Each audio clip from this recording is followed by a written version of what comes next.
Yes.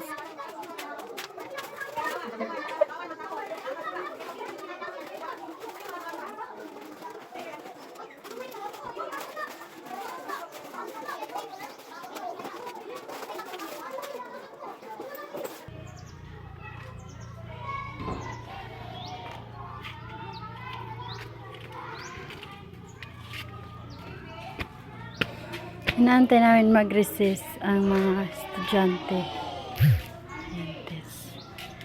Ayan si Tess. Ayan yung kanyang paninda. So, ayan. Yan yung lang playground. Kanilang classroom. Charis. At ang kanilang office. Ano ito? Pero mo. Hi guys. Hi guys! Welcome to my vlog! Guys, wala pa ako nag-display. Guys, Hindi. nagayde po sa bumibili po kami ng buwan. Salamat din. Hello guys. Ang bata ko rin. Batang na ako din. Ay, pag naman mo, dati pa rin ito sa surupan ka pa. Listen!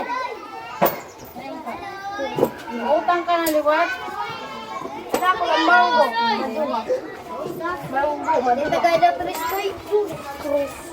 Mango ito ka na biskuit. Dua daw. Monday nga ngayon mga Tess, kaya ayan, isipan ko ulit magtinda dito sa school, sa aming barangay. Ganyan po ang ginagawa ko tuwing may pasok, sa umaga lang ako nagtitinda. Para sa tanghali, nagmumodule kami ni Ada, tinuturuan ko siya, pero minsan ayaw magpaturo.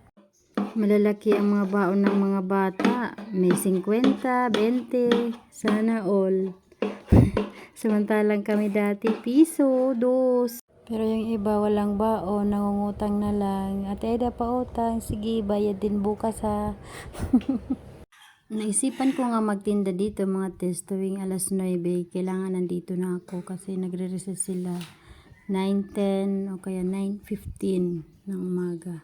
Dati ice candy lang dinadala ko, tapos naisip ko walang kaparos yung ice candy, paano sila mabubusog. So kaya yan, nagdala ako ng biskuit para hindi na rin sila lumalabas at pupunta ng tindahan. Kaya inaasar nga nila ako, dinala ko na daw yung tindahan ko dito sa school nila. Pero nagaano yung mga bata nagsasalita, bukas ha, balik ka rin. Gaganon yun sila. Para kasi hindi na sila lumalabas-labas, pupunta pa ng malayo. Ilang minuto lang naman yung recess nila. Yan te, so uwi na tayo. Charis.